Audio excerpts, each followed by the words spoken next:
Higher secondary school के 8वीं कक्षा के छात्र छात्राएं हैं। हम आज देश का विकास और प्रकृति संरक्षण पर संगोष्ठी चलाने वाले हैं। संगोष्ठी उत्तर देने वाले हैं हमारी 8वीं कक्षा के छात्रा रेशमा भी। अभी देखिए संगोष्ठी।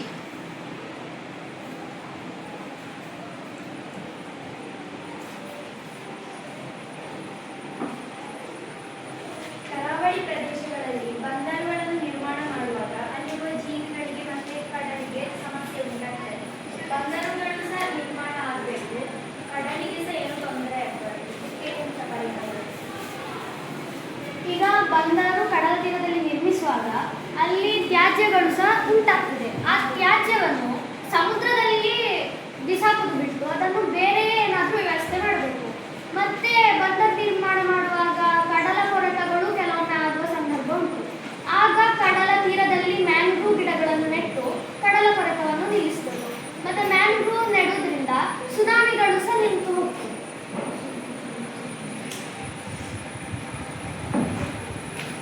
ಹವಾಮಾನ ಬದಲಾವಣೆ ಆಗ್ತದಲ್ಲ, ಈಗ ಬೇಸಿಗೆಗಾಲದಲ್ಲಿ ಹೆಚ್ಚು ಬೇಸಿಗೆಗಾಲ ಬರ್ತದೆ, ಜೂನ್ನಲ್ಲೆಲ್ಲ ಬೇಸಿಗೆಗಾಲ ಬರ್ತದೆ, ಮತ್ತೆ ಈ ಮಳೆ ಕಡಿಮೆ ಬರ್ತದೆ, ಚಳಿಗಾಲ ಅಂತ ಹೇಳಿ ಸರಿಯಾಗಿ ಇರುವುದಿಲ್ಲ.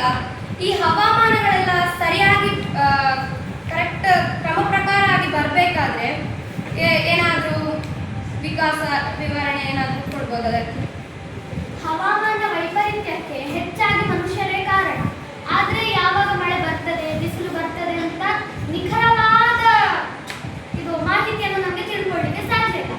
ಆದರೆ ಬಿಸಿಲು ಹೆಚ್ಚಾಗಿ ಬರಲಿಕ್ಕೆ ಕಾರಣ ನಮ್ಮ ಓಝೋನ್ ಪದರದಲ್ಲಿ ವಾಹನದ ಹೊಗೆಗಳೆಲ್ಲ ಹೋಗಿ ರಂಧ್ರಗಳಾಗುತ್ತದೆ. ಆ ರಂಧ್ರದಿಂದ ಹೆಚ್ಚಾದ ಸೂರ್ಯಕಿರಣಗಳು ಬಂದು ಅಷ್ಟೊಂದು ಬಿಸಿಲು ಆಗ್ತದೆ. ಅದಕ್ಕೆ ಗಿಡಗಳನ್ನು ನೆಡ್ಬೋದು, ವಾಹನಗಳ ಹೊಗೆಗಳನ್ನು ಆಗುವಷ್ಟು ಕಡಿಮೆ ಮಾಡುವ ಹಾಗೆ ನೋಡಿಕೊಂಡು. ಅಭಿವೃದ್ಧಿ ಮತ್ತು ಪರಿಸರದ ನಡುವೆ ಇರುವ ಸಂಬಂಧವೇನು? ಅಭಿವೃದ್ಧಿ ಮತ್ತು ಪರಿಸರದ ನಡುವೆ ಇರುವ ಸಂಬಂಧ ಅಂತ ಹೇಳಿದ್ರೆ, ಈಗ ನಾವು ಖಾಲಿ ಅಭಿವೃದ್ಧಿಯ ಮೇಲೆಯೇ ನಮ್ಮ ಗುರಿಯನ್ನಿಟ್ಟರೆ,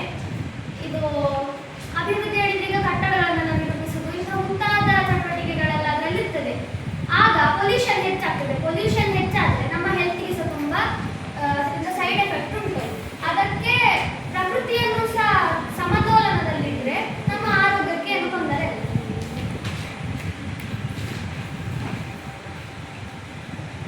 ಪ್ರಕೃತಿ ಸಂರಕ್ಷಣೆಯಲ್ಲಿ ಒಬ್ಬೊಬ್ಬರಿಗೆ ಅಂತ ಹೇಳಿ ಒಂದೊಂದು ಪಾತ್ರಗಳಿರುತ್ತದೆ. ಹಾಗೆ ನಮ್ಮಂತ ಸಣ್ಣ ಸಣ್ಣ ವಿದ್ಯಾರ್ಥಿಗಳಿಗೆ ಏನೆಲ್ಲ ಮಾಡಬಹುದು?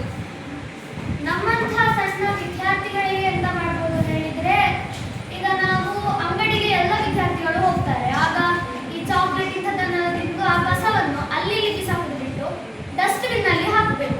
ಮತ್ತೆ ಈಗ ಬೇರೆಯವರು ಮರ ಕಡಿತಿದ್ರೆ ಅವರನ್ನು ಮರ ಕಡಿಬೇಡಿ, ಮರ ಕಡಿಯೋದ್ರಿಂದ ಇಂತಿಂತ ಹಾನಿ ಎಲ್ಲ ಆಗ್ತದೆ ಅಂತ ಹೇಳಿ ತಡೆಗಟ್ಟಬಹುದು.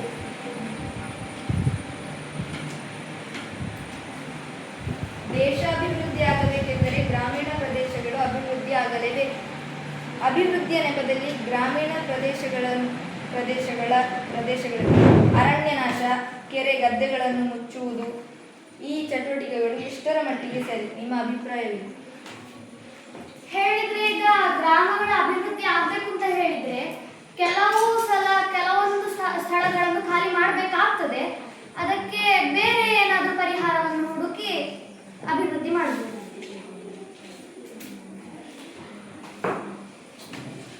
ದೇಶದ ಅಭಿವೃದ್ಧಿಗಾಗಿ ಪ್ರಕೃತಿಯ ನಾಶ ಅನಿವಾರ್ಯ ಅಂತ ಅಲ್ಲ. ಅಭಿವೃದ್ಧಿಗಾಗುವಾಗ ನಮಗೆ ಸ್ವಲ್ಪ ಜಾಗದಲ್ಲಿ ಮರಗಳನ್ನು ಕಡಿಬೇಕಾಗ್ತದೆ, ಇಲ್ಲದ್ರೆ ಬಿಲ್ಡಿಂಗ್ ಅನ್ನೆಲ್ಲ ಎಬ್ಬಿಸಲಿಕ್ಕೆ ಸಾಧ್ಯ ಇಲ್ಲ.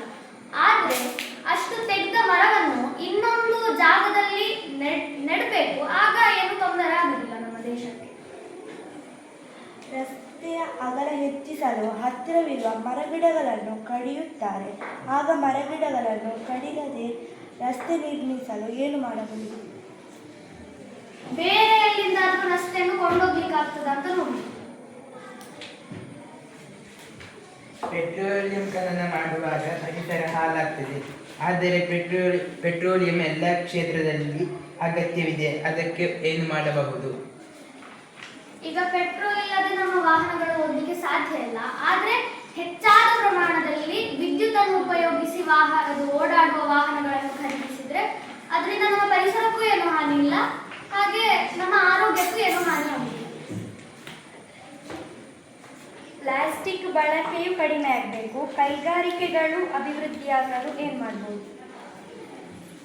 ಪ್ಲಾಸ್ಟಿಕ್ ಅಂತ ಹೇಳಿದ್ರೆ ಅದನ್ನು ಸಡನ್ನೇ ಕಮ್ಮಿ ಮಾಡ್ಲಿಕ್ಕೆ ಆಗುದಿಲ್ಲ.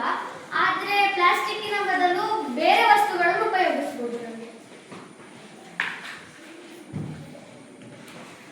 ನಮ್ಮ ಊರಿನಲ್ಲಿ ಅಭಿವೃದ್ಧಿಗೆ ಬೇಕಾಗಿ ದೊಡ್ಡ ದೊಡ್ಡ ಗದ್ದೆಗಳನ್ನೆಲ್ಲ ಮಣ್ಣಿನಲ್ಲಿ ಹಾಕಿ ಮುಚ್ಚುತ್ತಾರೆ. ಅಲ್ಲಿ ಮತ್ತೆ ದೊಡ್ಡ ದೊಡ್ಡ ಬಿಲ್ಡಿಂಗ್ ಎಲ್ಲ ಕಟ್ಟುತ್ತಾರೆ. ಇದು ಸರಿಯಾ ತಪ್ಪ? ಅದಕ್ಕೇನಾದ್ರೂ ಉದಾಹರಣೆ, ಅಲ್ಲಿ ಗದ್ದೆಗಳನ್ನೆಲ್ಲ ಮುಚ್ಚಬಾರ್ದು ಅಂತ ಹಾಗೇನಾದ್ರು? ಈಗ ಗದ್ದೆಯನ್ನು ಮುಚ್ಚದೆ ಅಂತ ಮಾಡಲಿಕ್ಕೆ ಸಾಧ್ಯ ಇಲ್ಲ. ಆದ್ರೆ ಗದ್ದೆಯನ್ನು ಮುಚ್ಚಿ ಬೇರೆ ವ್ಯವಸ್ಥೆ ಮಾಡಿ ನಮ್ಗೆ ಅಲ್ಲಿ ಭತ್ತದ ಕೃಷಿಯ ಇಲ್ಲ ಬೇರೆ ಧಾನ್ಯದ ಕೃಷಿಯ ಮಾಡಬಹುದು. ಪ್ರಕೃತಿಯನ್ನು ರಕ್ಷಿಸುತ್ತಾ ದೇಶವನ್ನು ಹೇಗೆ ಅಭಿವೃದ್ಧಿಪಡಿಸಬಹುದು? ಪ್ರಕೃತಿಯನ್ನು ರಕ್ಷಿಸುತ್ತಾ ದೇಶವನ್ನು ಅಭಿವೃದ್ಧಿಪಡಿಸುವುದು ಹೇಳಿದ್ರೆ, ಇದು ಈಗ ಪ್ರಕೃತಿ ನಾಶ ಆದ್ರೆ ಅಲ್ಲಿ ಮನುಷ್ಯರ ಆರೋಗ್ಯವೂ ಹಾಳಾಗ್ತದೆ. ನಾವು ಖಾಲಿ ನಮ್ಮ ಅಭಿವೃದ್ಧಿಯ ಮೇಲೆ ಇದು ಹೆಚ್ಚು ಡಿಪೆಂಡ್ ಆಗಿದ್ರೆ ಅದು ನಮ್ಮ ಆರೋಗ್ಯಕ್ಕೆ ತುಂಬಾ ಎಫೆಕ್ಟ್ ಬೀರ್ತದೆ. ಹೇಳಿದ್ರೆ ಈಗ ಕಟ್ಟಡಗಳೆಲ್ಲ ಹೆಚ್ಚು ಆದ್ರೆ ಅಲ್ಲಿ ಹೊಗೆ ಬರ್ತದೆ, ಅಲ್ಲಿ ವಿಷಕರ ಪದಾರ್ಥಗಳೆಲ್ಲ ಹೊರಸೂಸ್ತದೆ. ಅದು ಕ್ಯಾನ್ಸರ್, ಚರ್ಮದ ರೋಗ ಮತ್ತೆ ಹೃದ್ರೋಗಗಳು ಇಂಥ ಮುಂತಾದ ರೋಗಕ್ಕೆ ಕಾರಣ ಆಗ್ತದೆ. ಅದಕ್ಕೆ ನಾವು ಗಿಡಗಳನ್ನು ಸಹ ಉಳಿಸಬೇಕು, ಅದರೊಟ್ಟಿಗೆ ಕಾರ್ಖಾನೆಗಳನ್ನು ಸಹ ನಿರ್ಮಿಸಬೇಕು. ಕಾರ್ಖಾನೆಗಳ ತ್ಯಾಜ್ಯ ಇದು ಪರಿಸರಕ್ಕೆ ಸೇರದ ಹಾಗೆ ನೋಡಿಕೊಂಡ್ರೆ ಏನು ತೊಂದರೆ ಆಗುತ್ತದೆ. ಆಧುನಿಕ ತಂತ್ರಜ್ಞಾನವು ಪರಿಸರವನ್ನು ಸಂರಕ್ಷಿಸಲು ಸಹಾಯ ಮಾಡಬಹುದಾ? ಸಹಾಯ ಮಾಡ್ತದೆ. ದೇಶದ ಪ್ರಗತಿಗೆ ಕಾರ್ಖಾನೆಗಳು ಅನಿವಾರ್ಯ. ಆದರೆ ಈ ಕಾರ್ಖಾನೆಗಳ ಮಲಿನ ನೀರನ್ನು ಜಲಮೂಲಗಳಿಗೆ ಹರಿಬಿಡಲಾಗುವುದು. ಇದರಿಂದ ಜಲಮೂಲಗಳೆಲ್ಲ ಮಲಿನವಾಗುತ್ತಿದೆ. ಇದಕ್ಕೆ ಪರಿಹಾರ ಹೇಳಿದ್ರೆ, ಆ ಕೊಳಕು ನೀರನ್ನು ಒಂದು ಪ್ರತ್ಯೇಕ ಜಾಗ ಅಂತ ಹೇಳಿಟ್ಟು ಆ ಜಾಗದಲ್ಲಿ ಅದನ್ನು ವಿಲೇವಾರಿ ಮಾಡಿ ನಮ್ಮ ನದಿಗಳನ್ನು ಸ್ವಚ್ಛವಾಗಿ ಇಡಬೇಕು. ದೇಶದ ಜನರ ಅಗತ್ಯಗಳನ್ನು ಪೂರೈಸಲು ವಿವಿಧ ಕಾರ್ಖಾನೆಗಳು ಅಗತ್ಯ. ಆದರೆ ಈ ಕಾರ್ಖಾನೆಗಳಿಂದ ಹೊರಬರುವ ಹೊಗೆ ಸಕಲ ಜೀವಜಾಲಗಳಿಗೂ ವಾತಾವರಣಕ್ಕೂ ಹಾನಿಯುಂಟು ಮಾಡುತ್ತದೆ. ಇದನ್ನು ಹೇಗೆ ತಡೆಗಟ್ಟಬಹುದು? ನಿಮ್ಮ ಅಭಿಪ್ರಾಯವೇನು? ಅಲ್ಲಿಂದ ಬರುವ ಹೊಗೆಯನ್ನು ಆಕ್ಸಿಜನ್ ಆಗಿ ಪರಿವರ್ತಿಸುವ ಹಾಗೆ ಏನಾದರೂ ಉಪಾಯ ಕಂಡುಹಿಡಿದಿದ್ರೆ ನಮ್ಮ ಪರಿಸರಕ್ಕೂ ಏನು ಹಾನಿ ಇಲ್ಲ, ನಮಗೂ ಏನು ಹಾನಿ ಇಲ್ಲ. ಈಗ ಮಳೆ ಬರುವಾಗ ಜೋರು ಗಾಳಿ ಎಲ್ಲ ಬರ್ತದಲ್ಲ, ಆಗ ರೋಡ್ ಸೈಡಲ್ಲಿದ್ದ ಮರ ಎಲ್ಲ ಬಿದ್ದು ರೋಡ್ ಬ್ಲಾಕ್ ಆಗ್ತದಲ್ಲ, ಇಲ್ಲಾಂದ್ರೆ ರಸ್ತೆಯಲ್ಲಿ ಹೋಗ್ತಿರುವ ಗಾಡಿಗೆಲ್ಲ ಬೀಳ್ತದಲ್ಲ, ಆಗ ಎಂತ ಮಾಡ್ಬೋದು? ಆಗ ಎಂತ ಅಂತ ಹೆಚ್ಚು ಮಾಡ್ಲಿಕ್ಕೆ ಆಗುದಿಲ್ಲ. ಆದ್ರೆ ಆದಷ್ಟು ದೊಡ್ಡ ದೊಡ್ಡ ಮರಗಳಿದ್ದಲ್ಲಿ ರೋಡ್ ಮಾಡುವಾಗ ಸ್ವಲ್ಪ ಜಾಗರೂಕತೆಯಿಂದ ಇರಬೇಕು ಹೋಗುವಾಗೆಲ್ಲ. ಆರ್ಥಿಕ ಪ್ರಗತಿಗಾಗಿ ಪರಿಸರವನ್ನು ಬಲಿ ಕೊಡುವುದು? ಆರ್ಥಿಕ ಪ್ರಗತಿಗಾಗಿ ಪರಿಸರವನ್ನು ಬಲಿ ಕೊಡುವುದು ಹೇಳಿದ್ರೆ ಅದಷ್ಟೊಂದು ಸರಿಯಾಗುದಿಲ್ಲ. ಯಾಕೆ ಹೇಳಿದ್ರೆ ನಮ್ಮ ಆರ್ಥಿಕ ಅವಶ್ಯಕತೆಗೋಸ್ಕರ ನಾವು ಪರಿಸರವನ್ನೇ ನಾಶ ಮಾಡಿದ್ರೆ ಅದು ನಮ್ಗೆ ಇನ್ನೊಮ್ಮೆ ಎಫೆಕ್ಟ್ ಆಗಿ ಬರ್ತದೆ. ಪ್ರಕೃತಿ ಸಂರಕ್ಷಣೆಯಲ್ಲಿ ಜನಜಾಗೃತಿಯ ಪಾತ್ರವನ್ನು ವಿವರಿಸಿ. ಪ್ರಕೃತಿ ಸಂರಕ್ಷಣೆಯಲ್ಲಿ ಜನಜಾಗೃತಿ ಹೇಳಿದ್ರೆ ನಾವು ಮಾಡಬೇಕಾದ ಕೆಲಸ ಅಂತ ಹೇಳಿದ್ರೆ, ನಾವು ಪ್ರಕೃತಿಯಲ್ಲಿ ಮರ ಕಡಿಬಾರ್ದು ಅಂತಲ್ಲ, ಎಷ್ಟು ಮರ ಕಡಿತೇವೋ ಅದರ ಇಮ್ಮಡಿ ನಾವು ಮರಗಳನ್ನು ನೆಟ್ಟು ಬೆಳೆಸಬೇಕು. ಆಗ ಎಂಥದೇ ಹಾನಿ ಆಗುದಿಲ್ಲ, ಹೆಚ್ಚಿನ ಹಾನಿ. ಅಭಿವೃದ್ಧಿಯೂ ಆಗಬೇಕು, ಪರಿಸರವೂ ಉಳಿಬೇಕು. ಇವೆರಡರ ನಡುವೆ ಬ್ಯಾಲೆನ್ಸ್ ಆಗಲಿಕ್ಕೆ ಸುಸ್ಥಿರ ಅಭಿವೃದ್ಧಿಯೇ ಏಕೈಕ ಪರಿಹಾರ.